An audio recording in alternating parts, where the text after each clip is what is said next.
Hello and welcome from VMware Partner Leadership Summit. With me is Kathleen. Hi, Kathleen.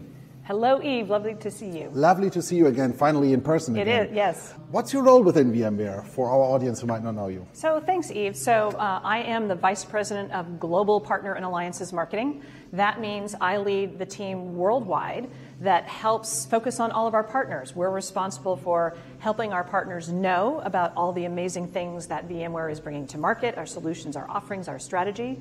But it also means working with our partners to help our partners have resources and tools for them to leverage to do marketing with us. What is the current trend you would see which will affect us in the IT industry in the next 6 to 12 months? I know that's not long, but...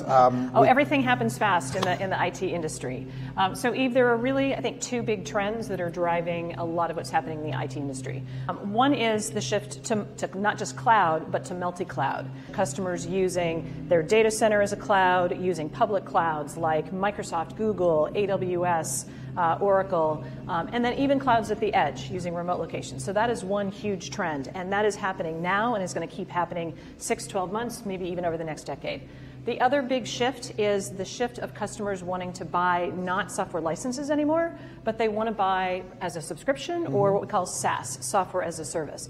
That's having huge impacts because it changes not just how people want to buy, how they want to use technology, and the role that partners play, making partners even more critical for all of the IT vendors. Yeah. What would be your career plan? What career advice would you give to a younger audience who want to start in the IT industry? Well, I don't know if I would make the same decision because there are jobs today that did not exist when I started in the IT industry. I would say I've been very fortunate to always be on some of the leading roles. My background has always been, I think of it as a translator, helping to translate complex technology to customers and help them understand why they should consider it for their business, why it's important to them. And frankly, Yves, regardless of how technology shifts, that is something everybody needs. So I think I probably would have wound up doing the same thing. Good.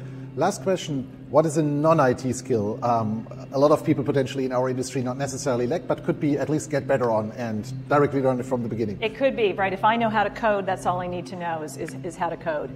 From having worked with so many people across the technology industry, what I would say is the number one most important thing people need to know how to do is write. Business writing, whether it's an email, whether it is a plan. Fundamentally, no matter what you do, you need to be able to communicate to someone about what you do. Whether it's your boss, whether it's your customer, whether it's a colleague that you're working with, you need to be able to communicate your ideas, what you're trying to do, and I think that's one of the most important skills that people need. Thank you. Have a wonderful remaining one day, I think, or are you leaving us today already? No, I'm here till tomorrow. I'll be here till the very end, so we're looking forward to having a fabulous rest of the conference. Good, wonderful. Thank you. You're welcome.